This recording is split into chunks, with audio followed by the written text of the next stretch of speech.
it's holding on for dear life. Although I made the tofurkey joke on Twitter, but do you do the full-on bird for Thanksgiving? No, we had salmon this year. Salmon? And that's actually what we normally do. Interesting. It's a Seattle, standby. The turkey of the sea. That's not what they call it. I know. That's not a nickname, but it could be. It could be from now on. We'll just call it that.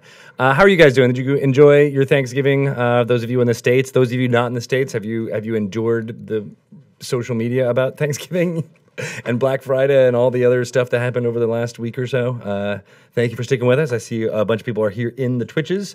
It looks like Joe Hills, you said you saw the Penny Arcade C Team in Philly. That's pretty cool. Nice. You saw them live there. That's awesome. We're blowing out the mic. We need to start over. Oh, gosh. Is this terrible? What's going on with the sound?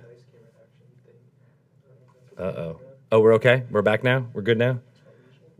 Yay, everyone says it's better. Phew, all right, see. All right, good. We were time traveling there for a little bit where I'm like, we were in the bad. Well, we were just riffing and talking. So I'm sorry if you guys didn't hear anything about the turkey of the sea, and you'll never know about it from now on. Yeah. It's this strange creature that lurks beneath the water. It's the next monster we'll be designing. It emerges only in November. On the 4th Thursday of each month. We're only going to do a couple of Sage Advice segments today as far as recording goes. No interviews. We've gotten a lot in the can over the last few months, so we're going to be wrapping up what we've gotten over the next few weeks here, November into December. But we need more segments. We always need more segments, and I haven't talked to you for a few months. Well, I guess it was about a month since the last time we did some recording, so it's good to get back in the... Basically right before I broke my foot. That's right. Do you want to tell people about your foot breaking? Yeah, you can't see that under this table. My foot is in a cast up on a box. About a month ago, my foot twisted over. Folded. Suddenly took all of my weight, and there was an audible pop as my fifth metatarsal broke. That is the worst. Yep. I blame the Xanathar on that one. I feel like there was a subtle push of air that was expelled out towards you to make you fall over. Yep. And so the first few weeks, I was on crutches. I still use my crutches to get around places quickly, but I can also now put some weight on this boot-like cast that I have. But when I walk around, I feel like I'm a peg-legged pirate. I should be going, "Har!" as I walk around the office. Mostly what you're saying is, I'm sorry. It's taking me a long time to get very slow. Oh, man. So you've only been here a couple of days a week, but cramming on getting stuff done still, too. So good on you. Yeah, we're working on books we haven't announced yet. That's right. Yeah. So that's why, if you were wondering when you were watching ahead of time, why we were putting apple boxes and things underneath the table here was to make sure for my peg leg you were elevated, right? Yes. Is it Pat? Did you still have to elevate it to? I like to raise it up because if I have it down for too long, it starts swelling a little bit. Just from all the fluids draining into it. Yes. Yeah, but hopefully I'll have the cast off in 2 to 3 weeks. Then I'm probably going to have some physical therapy because there was also soft tissue damage in addition to the broken bone. Nice. So I'm going to be having fun with this probably until the new year. We're getting old. It's basically what this. Yes. This is the old podcast. And this is my first broken bone in my whole life. Really? Yeah. You never broke a bone? Never. Wow. Yeah. I mean, I've had injuries, and stitches before, but the first time I've broken a bone. Yeah. And oh boy, I don't think I've ever done it either. Although I've had like stress fractures and things like that, but nothing that was like a full-on break. Right. Yeah. Right. It still grosses me out whenever you see pictures of it in movies or things like that where it's like, oh, that's the bone that you can see. Sticking out. Yeah, thankfully my bone was not displaced, so it's still lined up right. Oh, that is good. And so I didn't have to have surgery or anything like that. Just went right in this boot-like cast and just have to wait it out. I know. That's it's the long worst part. healing process. Yeah. And in contrast, my daughter got her tonsils out, and she was healed like in 3 days.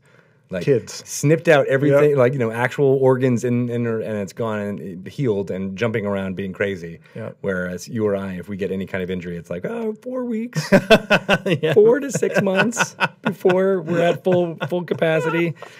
In other words, the older we get, our constitution is going down. Thankfully for everybody, I never put in a rule in D&D that your character's constitution is going down as you get older, even though that is what pretty much happens in real life. That was part of, like, as we're talking about this, I'm like, now everyone who's listening is going to want you to start modeling this injury recovery into the Dungeons & Dragons. That's right. It's going to be a big part of it.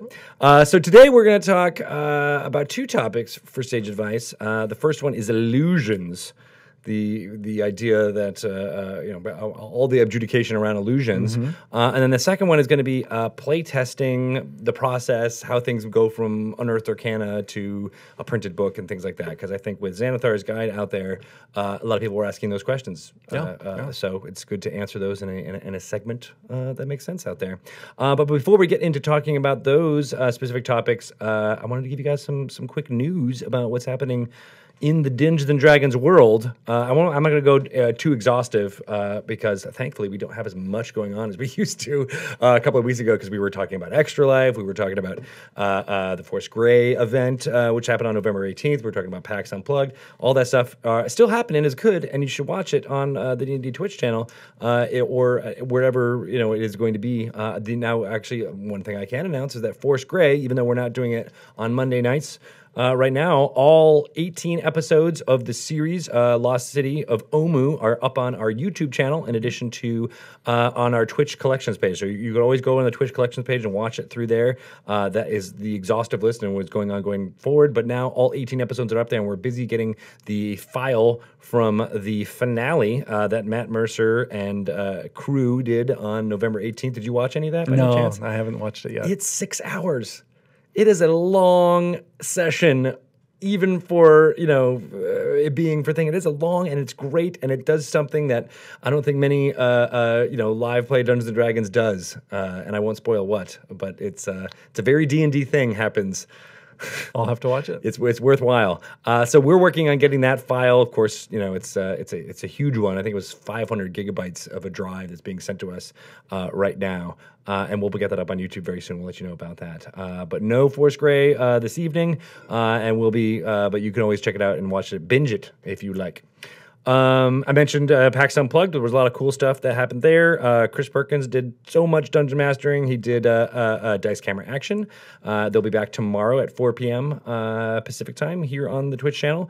But they did an episode there on Friday, and then on Saturday they did an Acquisitions Incorporated adventure, as well as I think Chris did a Binwin's Minions on Sunday as well. Good stuff all going on. And then, of course, our president, Chris Cox, made some fun announcements. During the story time, he talked about a product called Betrayal Legacy.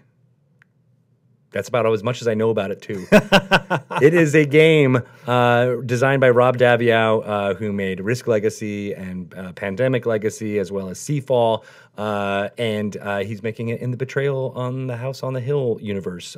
So a horror-themed legacy game. It's going to be pretty great. Shelley's been really working hard on that, making sure it all works. I think there was an image that Chris Cox showed everybody. So really cool, exciting. I think there's a lot of press out there about it right now. Shelley wishes she could be here to talk about it even more, and we'll probably have Rob on in the next few months, interviewing him about what that process is. Probably not too much, because it's in still the same playtest phase. Like, they're still designing it, they're still making it. So we'll talk to him when it's out the door. That's always easier than doing it in the middle. Be like, what are you going to design differently now? What doesn't work with the game right now? Right. Let's talk about it.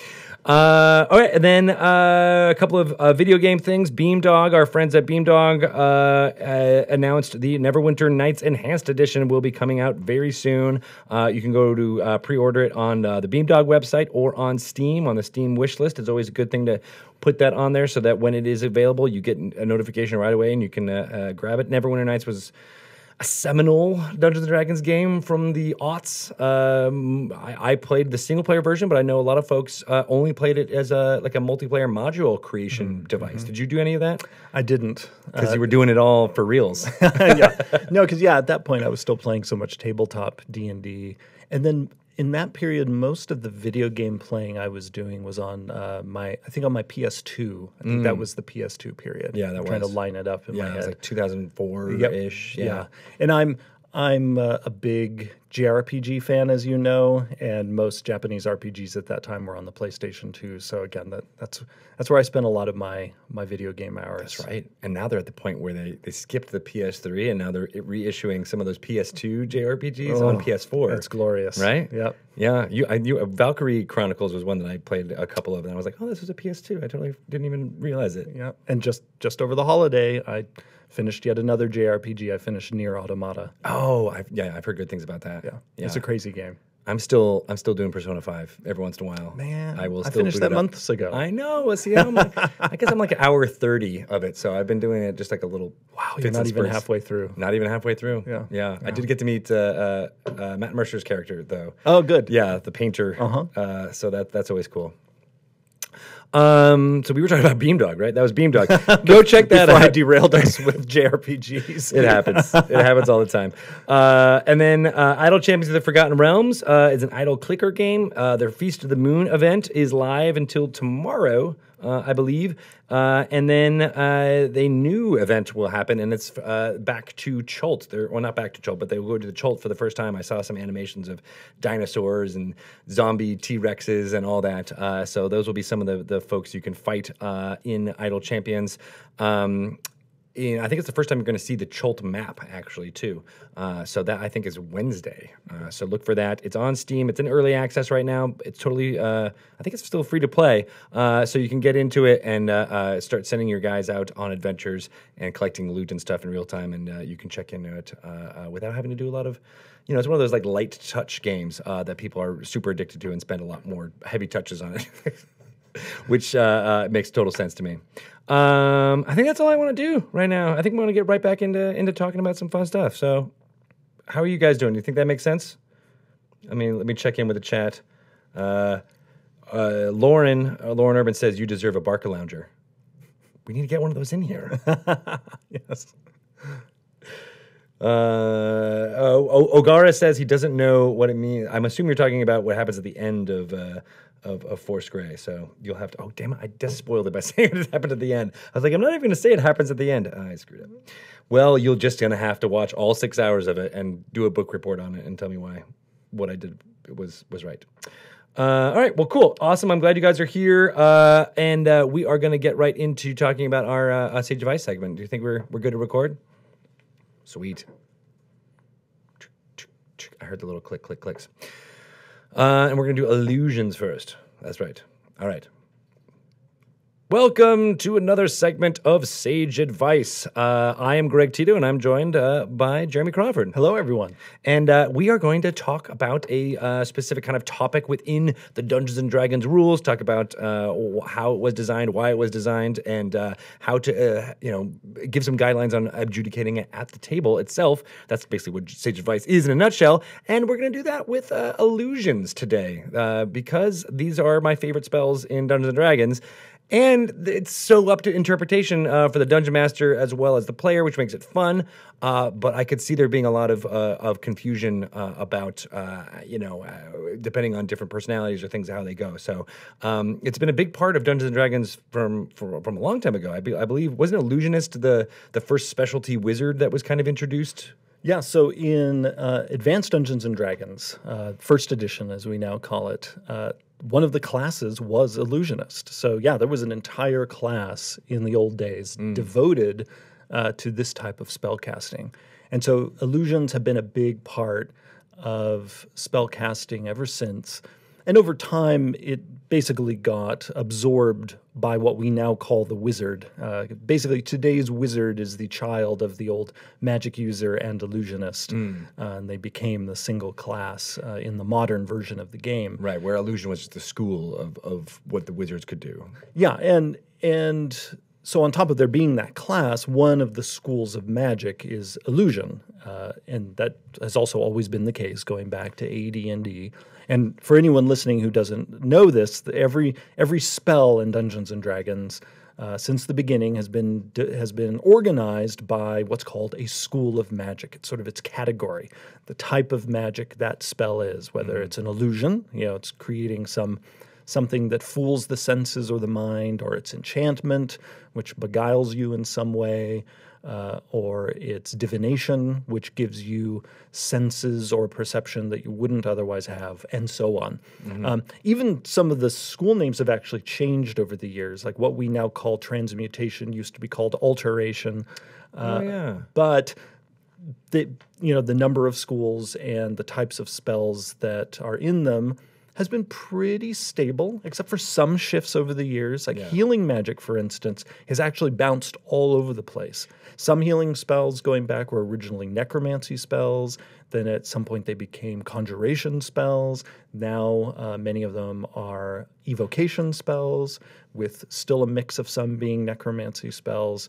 So it's like the categorization for some things has been really stable, and other things it's been bouncy all over the place. Yeah. So illusion is probably the most stable school of magic. Not much has shifted away from that, because illusion is usually in the title of the spell as well. Right. Or it is, even if it's not in the title, it's so obvious that whatever is going on is illusory. Yeah. Although, and one of the reasons why I'm talking about the schools before digging into the nuts and bolts of particular illusion spells, is it's important to remember that schools encompass all sorts of effects. Because even though we would just off the cuff say, oh, basically everything in the illusion school must be fake. It's an illusion. That's what the English word means. It's some kind of figment. It's not a real thing. Yeah. Yet the illusion school even includes real things. For instance, the invisibility spell is an illusion spell. And it really does turn you invisible. It's not an illusion that you are invisible. And could you also argue, and maybe we're going to get too much into the weeds here, but couldn't you argue that that is just convincing everyone who's seeing you that you are invisible? Isn't that kind of what an illusion does? That would be one way to interpret it. It could be interpreted as it's messing with people's minds. But again, many illusion spells don't mess with people's minds. Instead, many illusion spells create actual sensory effects. Yeah. So the invisibility spell, our assumption in the design is that it's creating a real sensory effect. But the way in which it is kind of something that is fake is it is giving you this quality you don't normally have for a short amount of time, without physically altering you, because that would then be the domain typically of the transmutation school, Right, where it's actually changing something. Right. Yeah. It's just now you're just dealing with appearances and how other people perceive it. And I think illusion is also really interesting too, because it's the one school of magic I think that has a component in our real world as well. I mean, that's when you talk about magicians in Las Vegas, they're actually just performing illusions, right? Or sleight of hand and other things like that. But like, you're right, it feels like the most close to our to thing that people can go see right now. And I think because this school of magic, in many ways, has more of a foot in the real world than most of our schools of magic, it causes then people to, when they look at an illusion spell, to often start asking real-world style questions, physics-oriented questions that they don't ask themselves when they're using spells from most of the other schools of magic. Like often, a spell will say, you open a portal to another dimension and a bunch of fake creatures show up and you can now control them somehow, and they also have magic. And most of us will use spells like that and not even really question, like, what's happening physically in the universe that's even making this possible. It's just, it's magic. It's awesome. And just run with it. Yeah. But often, as soon as an illusion spell is in play, all these kind of real-world oriented questions will start cropping up. Part of that is just the nature of the spells themselves, because many of the spells do ask players to be, and DMs who are using the same spells, ask them to be creative. And so naturally, people are then going to start asking questions, which is one of the reasons why these spells are so fun, because they encourage us to come up with wacky things to do in the game. But then again, that leads to a lot of the rules questions, like how far can these spells go? So ultimately, when you're asking yourself, how far can I go with an illusion spell? as with anything in the game, the answer is always, well, the dungeon master will tell you how far you can go.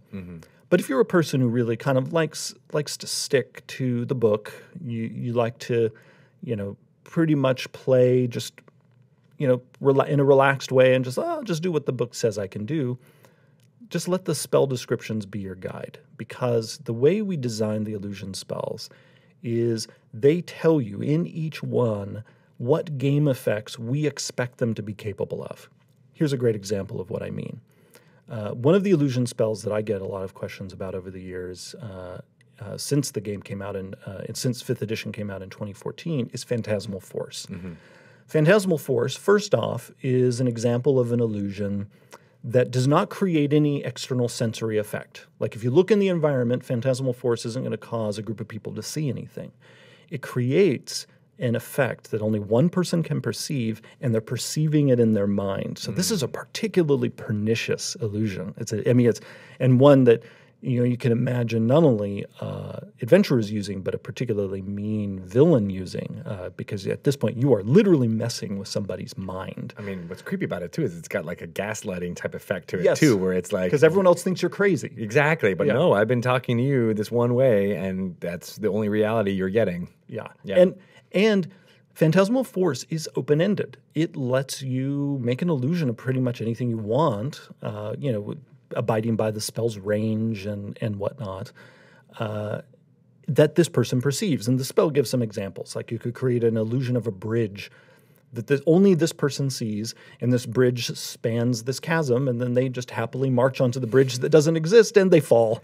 And everyone else is wondering, why the heck did Bob just walk off that cliff? Yeah. Because poor Bob thought there was a bridge there. Right. But, then people, they wonder, can I put, an illusion of a sack on the person's head and it causes them to suffocate, or it blinds them, that kind of thing.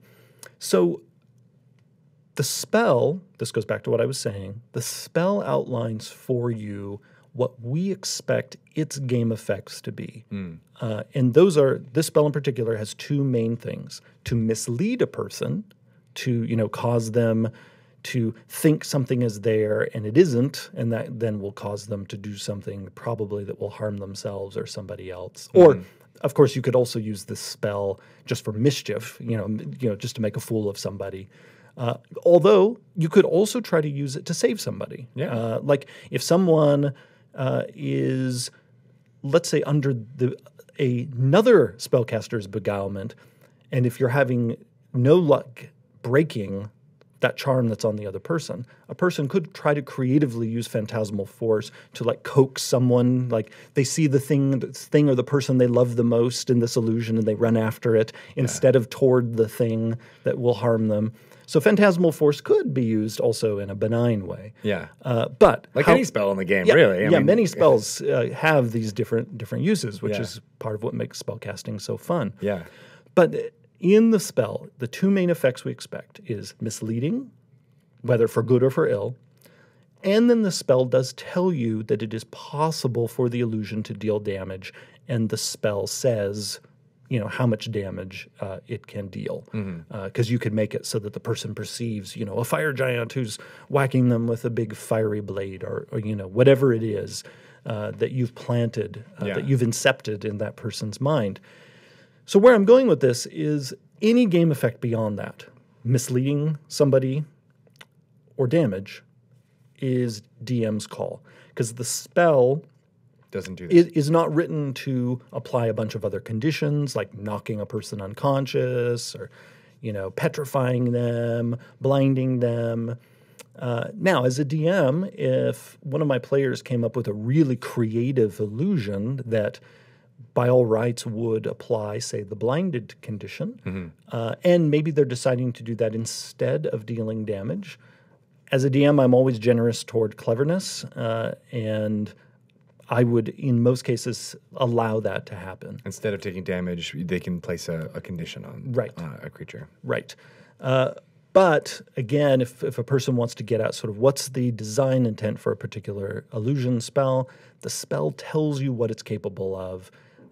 Again, with the idea, though, that you can get creative and you can go beyond that. Yeah. And I encourage DMs to reward creative play as opposed to kind of abusive play. That's often the distinction I make as a DM. If I can tell a player is just really in the moment and being creative and coming up with something fun or interesting or that's really well tailored to the moment, I always want to facilitate that. And we'll say yes, yes, yes, yes, yes.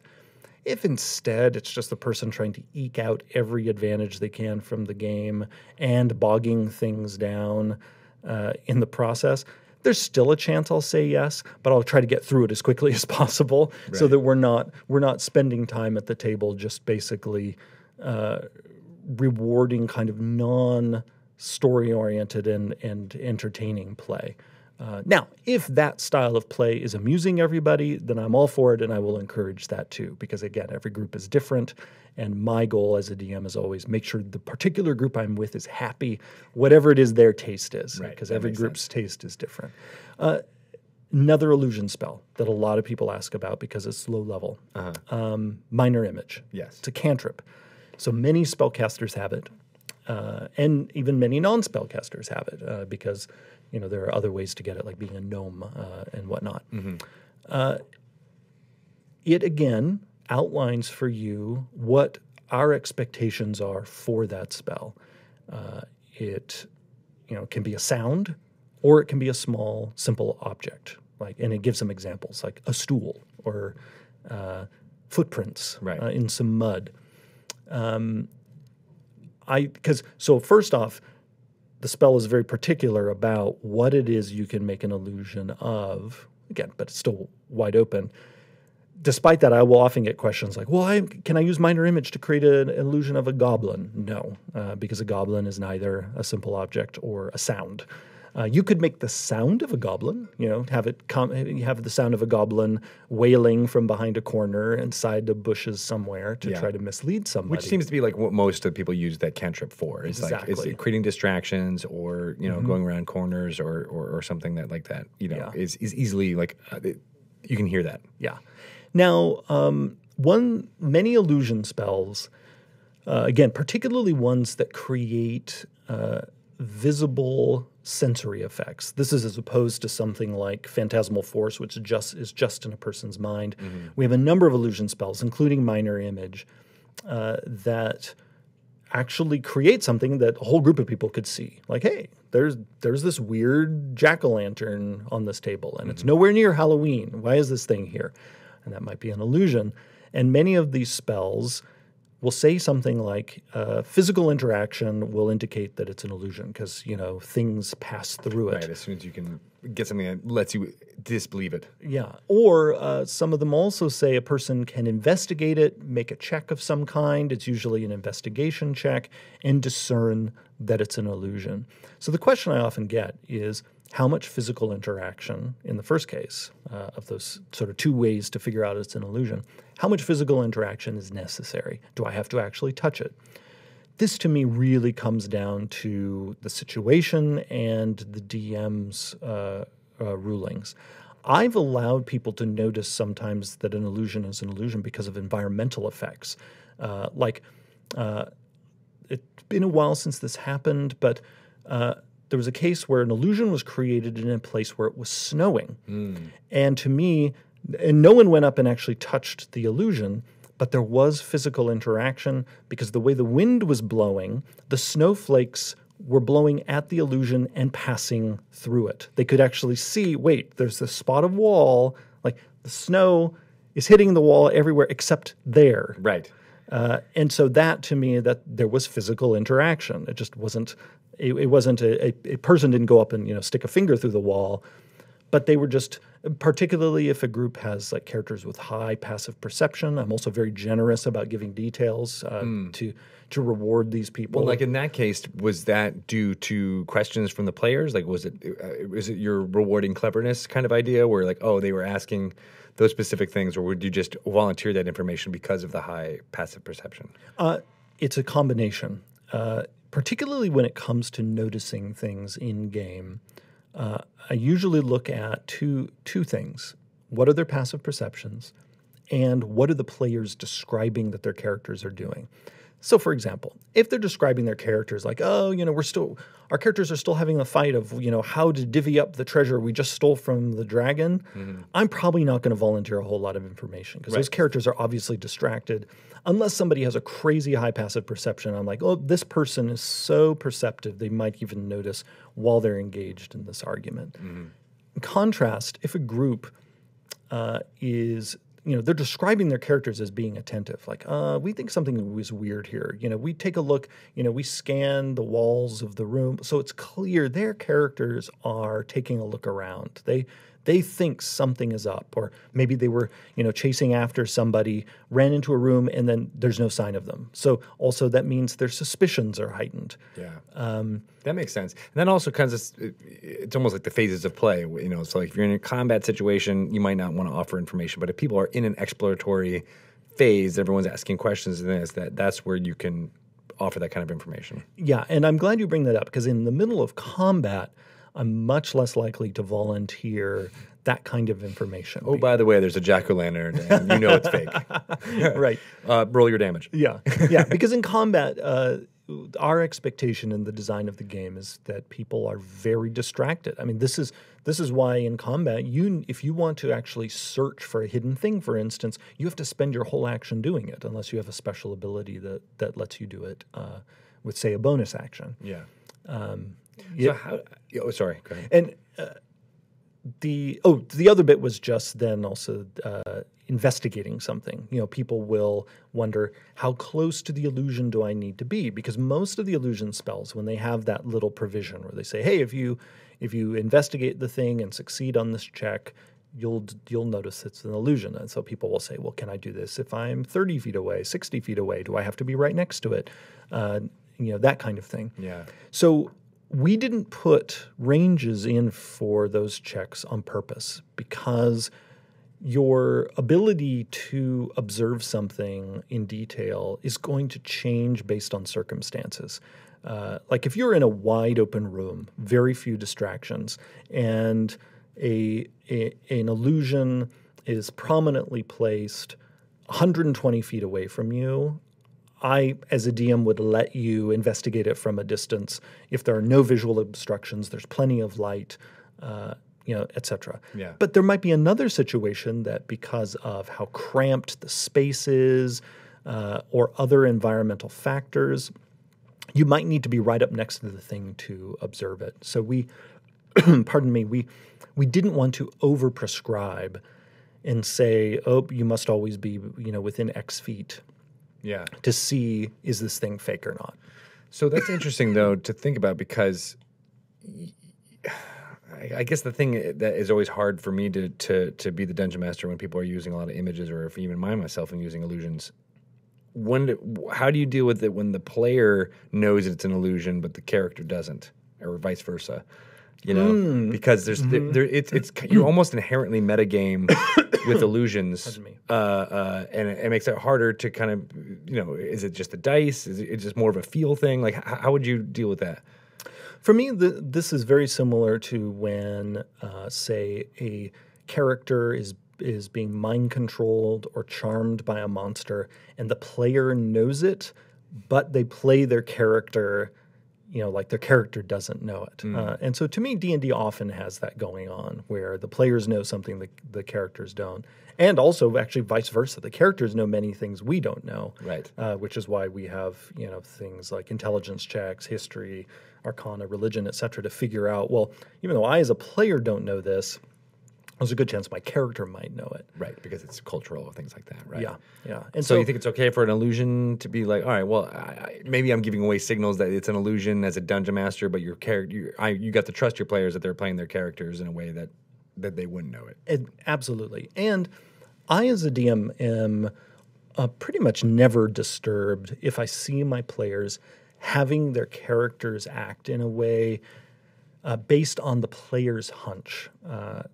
Because it's almost like, in the real world, we will sometimes have instinctual hunches about something. Or that moment where you feel like someone's looking at you, you turn around, and sure enough, there was someone looking at you. Like, why do we have those moments? Like, what, we're convinced, for some reason, I think my mom is about to call. Ring, ring. So we have these uncanny moments in real life. And so the way I rationalize it in D&D is that sometimes when the characters do things that are being fueled by player meta-knowledge, it's basically the players are the ones triggering those moments for the character. That, like, the character just suddenly has that odd feeling of someone's looking at me. I might be in a game. Right. Someone could be controlling me. Yes. It turns out we are in the Matrix. And I've been the whole time. Because when we have those moments in real life, it's when our players are using their metagame knowledge. Yeah, exactly. Yeah. So I think, again, it's fine, particularly because most of the time as DMs, we don't want to obstruct adventurers' progress. If we're the ones using illusions, we want to make their progress interesting. Right. I think that's a distinction that can be easy to lose sight of sometimes, that when we put in traps and monsters and illusions and puzzles and whatnot, our goal is not to stop the action. Our goal is not to, you can't go any further. The goal is, no, we want you to go further. We want you to have fun. The whole point of an adventure is to see scary and wondrous things. Right. So we just want that adventure to be filled with scary and wondrous things and things that puzzle you and give Things you... that are not as you perceive them to be at first glance. Exactly. Yeah. Because my advice to a DM is if they actually don't want their players to go somewhere, don't put it in front of them. Because if you put something in front of your players, often there is a good chance they will eventually chase after it. Unless you have one of those groups that somehow has the knack to always do exactly the opposite of whatever it is you put in front of them. But that's a different challenge for a dungeon master. Right. And then, you get used to that type of play, and then all of a sudden they choose the thing that you put in front. Oh, no, you're doing... Dang it. Oh, my gosh. What about more powerful illusion magic and how that can be used? We have some illusions, the really high-level ones, that create visible illusions out in the world, but with things you can actually physically interact with. Like, so that's where it gets sort of like Matrix level illusion magic, where the people, even touching it doesn't tell you it's fake. Right. Which is awesome, but it's high level precisely because you're creating semi-real things. Often the question that comes up most often with those sorts of illusions is, what is it like to experience those things if you know it's an illusion? And typically the spell will tell you what happens. Like you still vaguely see the illusion, but it has sort of a spectral form. Another question I get, not just about those high-level illusions, but actually about all illusions, is what does it look like to the spellcaster? I never considered that. Yeah, because the spellcaster knows it's an illusion. Right. So the way I imagine it is that, especially if you're creating a visible thing out in the world, the spellcaster also sees it. If the spellcaster didn't see it, we would tell you that in the spell. So you also see it, but obviously it's an illusion. So I kind of imagine that there would be kind of a strange flicker to it, that like to you, unlike to the people who are being fooled by it, where it seems like it has full dimension and is occupying its space like a real thing. I imagine that for me, if I was the spellcaster, it would almost look like a two-dimensional thing. Like I created an illusion of a stool. You might see it as a three-dimensional stool, to me, it would almost look like an illustration of a stool. That's just in that in that space. Yeah. So have you ever... I feel like I've done this before when people succeed on a check to disbelieve an illusion. Sometimes they'll just say, like, oh, it disappeared. It's no longer there. Is that valid, or is it just like your mind knows it's not there, so it depends on the spell, and the spell will tell you. Some illusion spells, if you see through them, the spell will tell you the spell ends, or it ends for a particular person. So they might not see that thing anymore, but everyone else does who's still affected by it. But then there are others that say even if you figure out it's an illusion, you still see it, but in this kind of spectral, fake way. Right. So it's almost like it's like it becomes a cartoon to you. Oh, I know that's not real. It's like this weird overlay on the real world that's there, and that you can and often we say it's spectral with this idea that you could like see through it. So that makes sense. So it's no longer fully obstructing your vision and whatnot. Again, depending on the particular illusion spell. Right. One thing I always used illusions for, and this was when I was playing a lot of AD&D, was casting an illusion over the party. Like basically, so like we're trying to sneak around and we're going to say we're casting a dust cloud or oh, it's nothing. It's basically a see-through transparency, and it's up to the spellcaster to be like, oh, that's the bush and that's the tree, and like move it along with there. Is that viable with a spell? Some of the illusion spells we have do allow that kind of casting. Absolutely. I mean, that was something years ago I did with my wizard for our group. I remember there was a point where we suddenly had to run in with an orc army, and there were like hundreds of them, and our little group, there's no way we could have survived. So I don't remember which particular illusion spell I used, because this was, again, many years ago and several editions ago. But yeah, I called up an illusion of a little grove of trees, and we hid in it while this army went by. So yeah, we have cool illusion spells that would do that sort of thing. Certainly not like minor image, but some of the higher level ones, absolutely. You can hide behind the objects.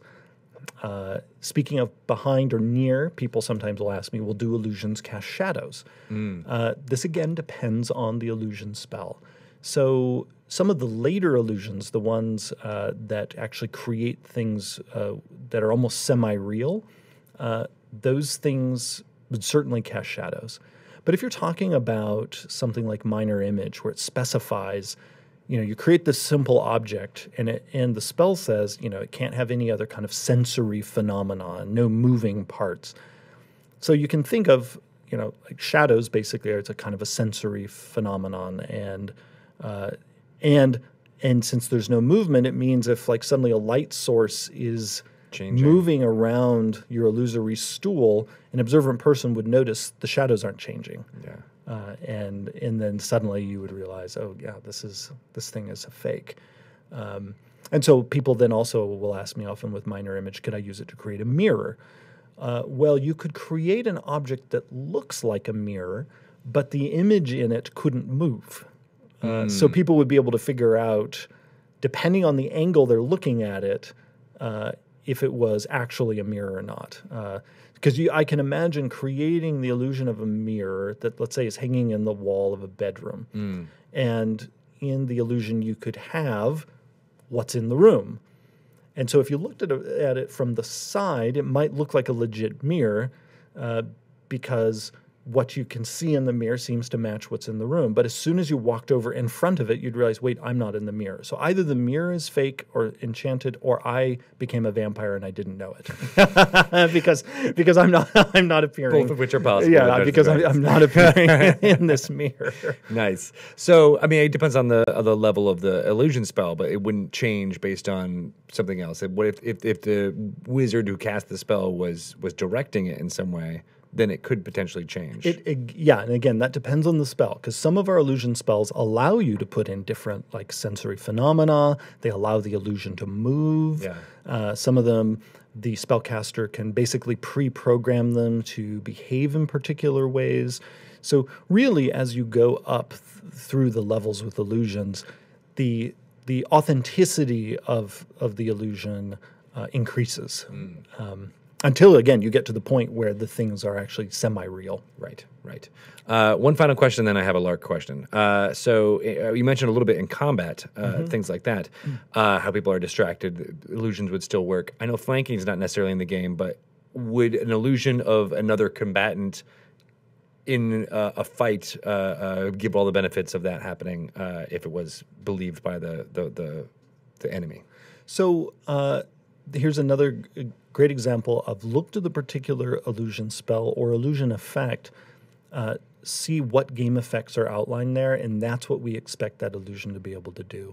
So there's a great example of an illusion effect that sort of does what you're talking about, and that is the Trickster Clerics illusory duplicate ability, which again, it doesn't do flanking in sort of 3rd edition or 4th edition style.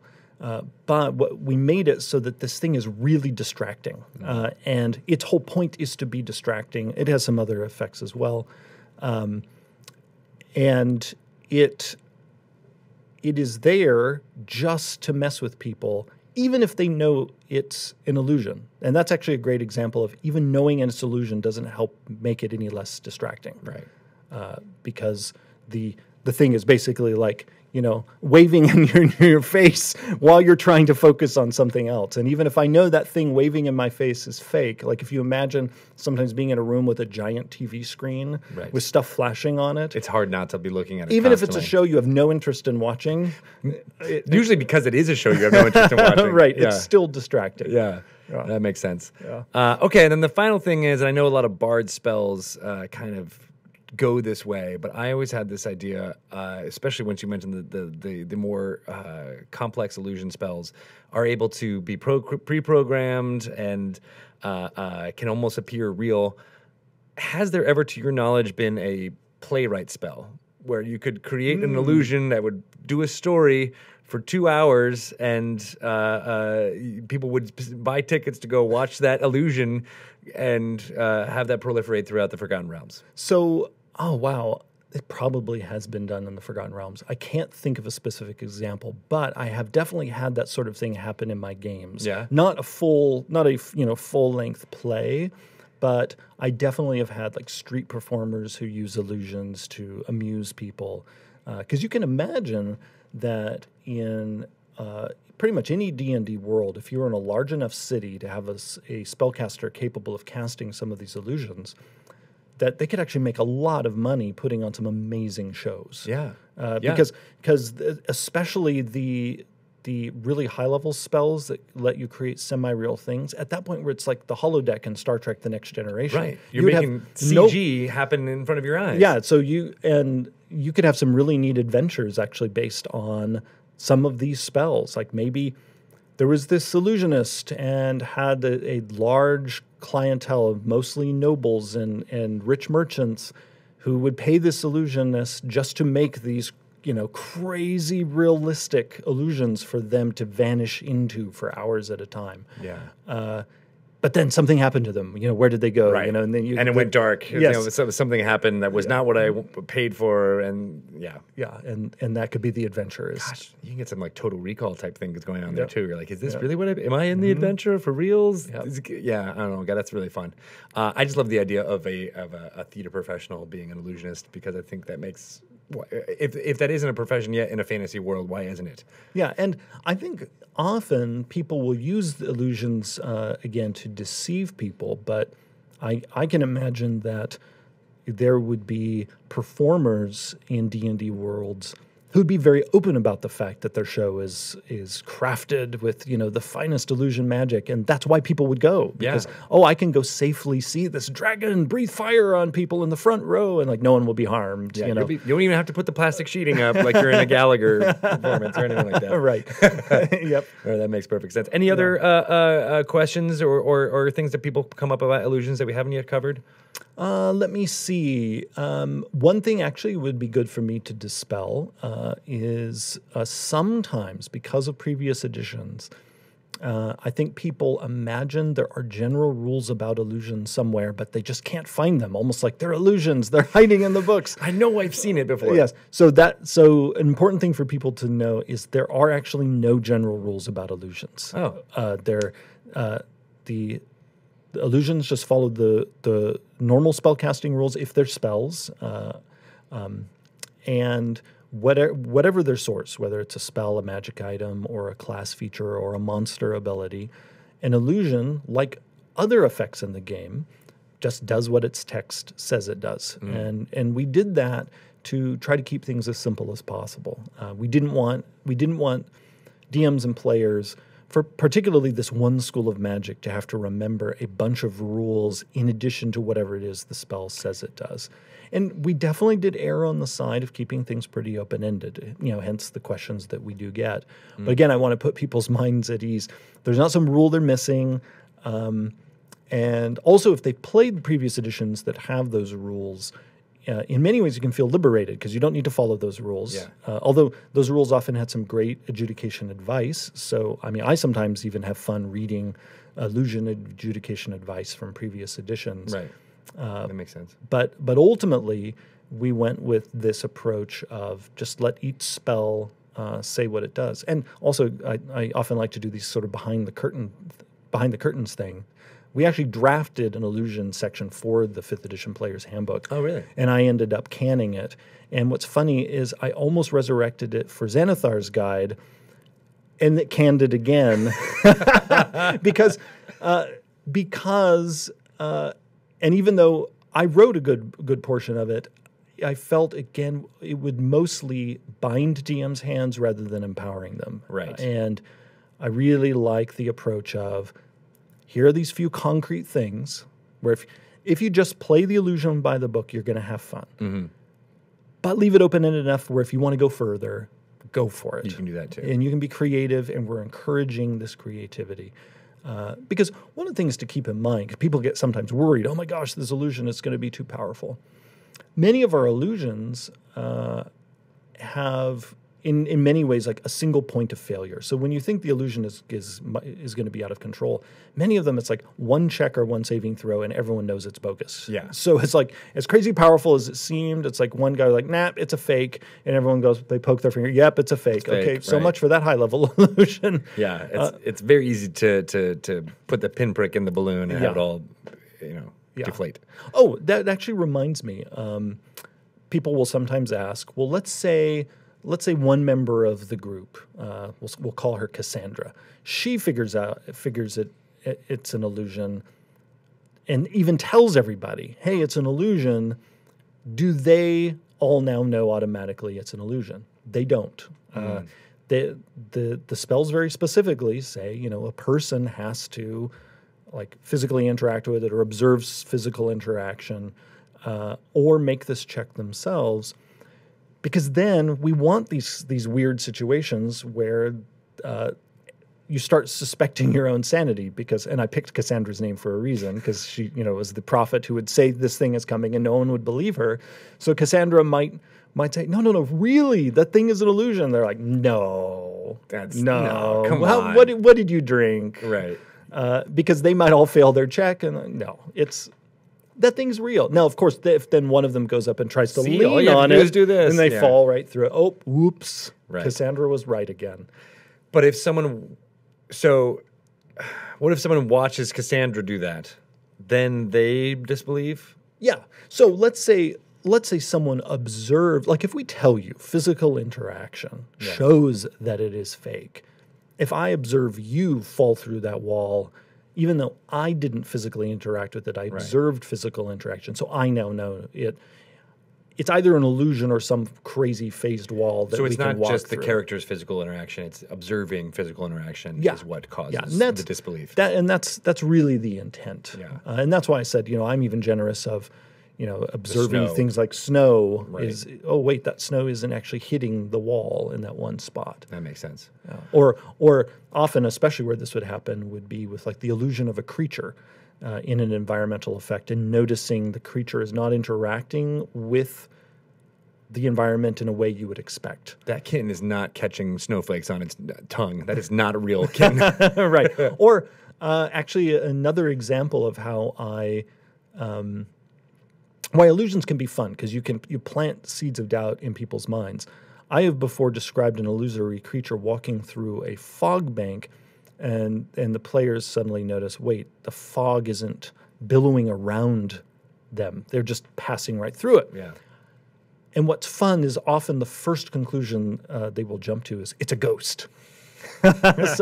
So if DMs are afraid, well, if I give these descriptions, to show that something's odd, aren't I just giving away that it's an illusion? No, because often they'll jump to some other great conclusion, like it's a ghost, or it's a phase wall, or something else. There is a lot of misdirection in all kinds of D&D. It's a polymorph dragon. You never know. Right. That's good stuff. Yeah. All right. Well, I'm sure everybody's going to be clamoring for this write-up of illusion magic that you're keeping in your back pocket. pocket. The one I keep canning. Yeah, exactly. It'll show the light of day at some point. Yep. Maybe in an article or something like that. But very cool. Good to get a deep dive on illusions. If people have more questions, where can they direct them to, Mr. Jeremy? The best place to reach me is on Twitter, where I am at Jeremy E. Crawford. Awesome. And you can throw me some ideas for I guess it would be the theater spell, not the playwright spell, for how we're going to go on tour through Faerun and the rest of the D&D multiverse with our show. Maybe me and Shelly will make a show. Yes. I want you to write that adventure. Yeah, it looks like a fun illusory. Yeah, are we inside of the play? Yep. What's happening? Is it the holodeck? I think it'll be fun. All right, cool. Well, thank you very much, guys. I'm at Greg Tito. You can talk to me there, but we'll be back with more Dragon Talk segments next week. Thanks. Bye. Well, that was only 45 minutes long. That's a short discussion for us. As far as Sage Advice goes.